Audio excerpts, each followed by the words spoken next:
Horror Lies. Hey guys, Rob from Georgia here with you, and I'm your normal Wednesday night reviewer here at BodyBags. It is week 346, and it is what we call our label week, where we take a few minutes of pause and pull something from our collection.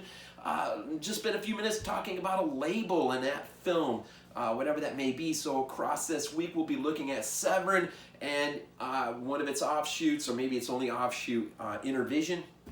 And as you can see, I have a few in my collection behind me. The Wild Beast, which I just got, and of course Richard Stanley's Hardware, and a few Bruno Mattei films from Intervision.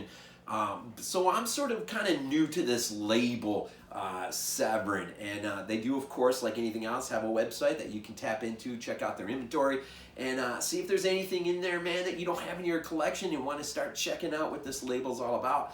My first experience, of course, is Hardware, and man, what a fabulous, fabulous release that was. I know there's a Blu-ray of it, but it is great, man. 2 discs, fully loaded, tons of stuff. But anyways, so this week, and before I really get rolling here, I want to throw a quick shout out to Will Cardinal from Bay of Blood Podcast, who is our Tuesday fill-in now, and you can check out his video from yesterday, and did a fantastic, fantastic job, so definitely check him out.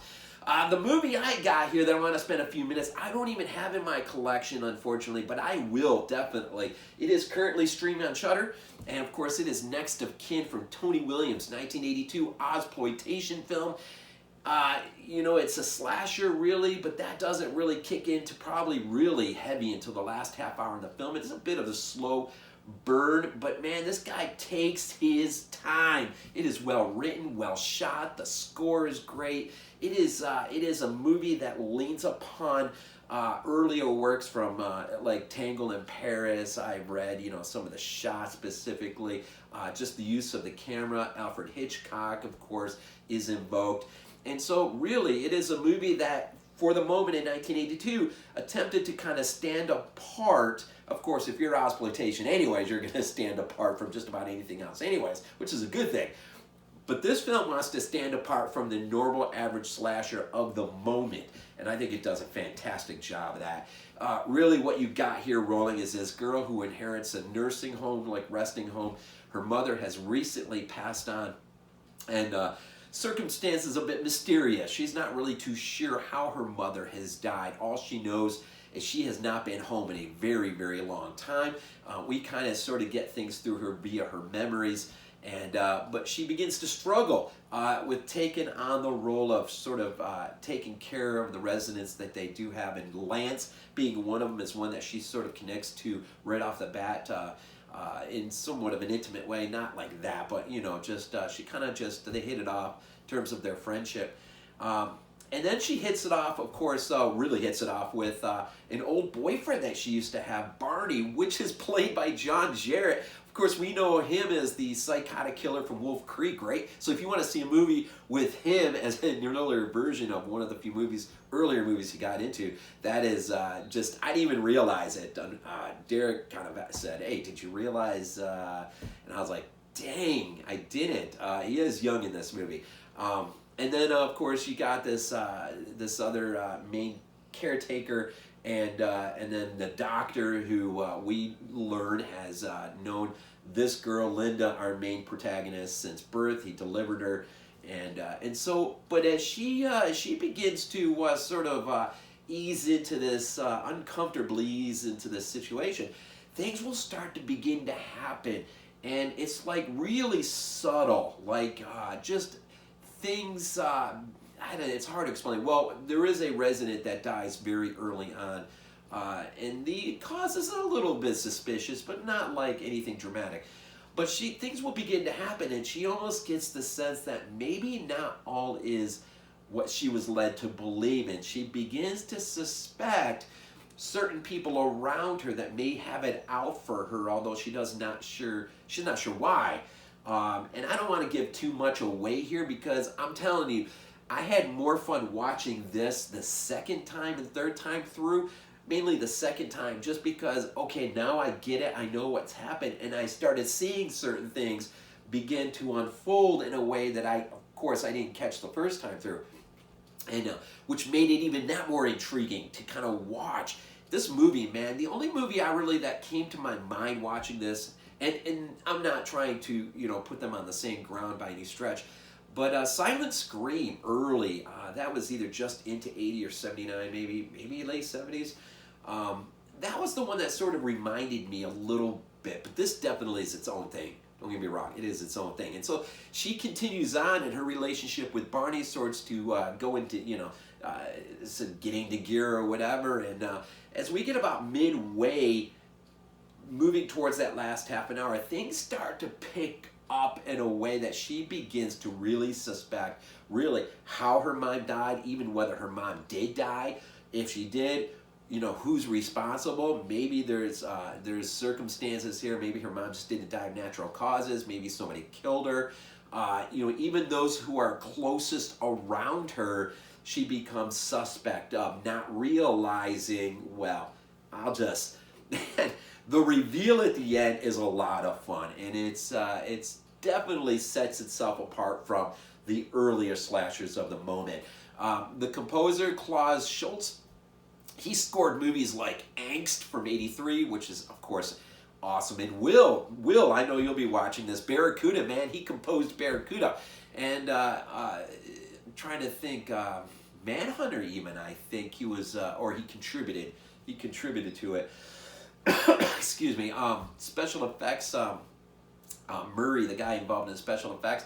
A lot of exploitation films, if you call them that, Mad Max from '79, Razorback, which is a favorite of mine. I do have that up on my shelf, but that's Umbrella release that I have. And Dead End Drive-In he was a part of. So, so there's some good stuff going on here in terms of the practical hands who had, a hand in creating this film.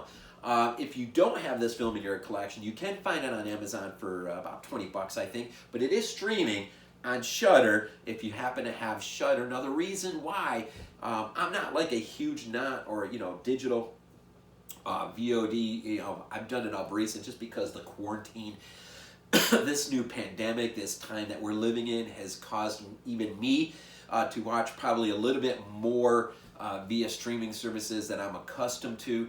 But I would not ever just purchase a movie digitally. That's just not me. I would not do that. But if you can get Shudder, you can watch it for free, or just like I said, it's on Amazon. Nice Blu-ray. Again, Severin put that out. I'm trying to think anything else. Man, it is just a great movie. It's one of those movies you don't want to talk too much about. I think I've laid out the narrative, the plot, or pretty good.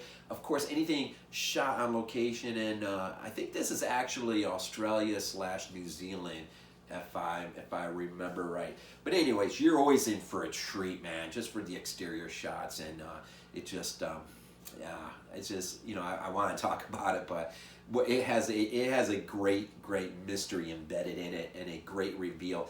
And she is I guess I'll just say this, she's a very strong female lead in this movie, Linda. She is, she has her moments. She has her moments where she's just a bit fragile, but she is strong though. And right to the very end, she's willing to take this on head on, so to speak. And so, man, next of kin, what a surprise. Not so much a surprise, wrong choice of words. It was very pleasant. It was just, I love it when Derek throws things at me, because I'm usually, I would say I don't think I've been disappointed with anything he's thrown at me up to this point. So from him to me to you, check out Next of Kin. It is a fantastic movie. And again, this time that we live in right now, all my hope and my prayers, and